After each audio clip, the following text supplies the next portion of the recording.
আল্লাহু আকবার। জি বাজান, শেষ নামাজের প্রস্তুতির আগে একটা গোপন তথ্য ফাঁস করে সোরা একটা সেভেন, এটা 1.5-2 ঘন্টা সময়ের ব্যাপার। আমি একটা মূল পয়েন্টের দিকে আসা সমাপ্ত ইতি টানতেছি ইনশাল্লাহ।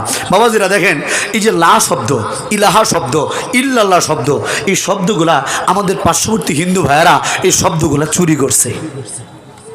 কি করছে? উলামায়ে কেরাম সহ আমার ছাত্র ভাইয়েরা, হুজুররা সবাই একটু মুখস্থ করবো আজকে, গুরুত্বপূর্ণ একটা পয়েন্ট বলতেছে।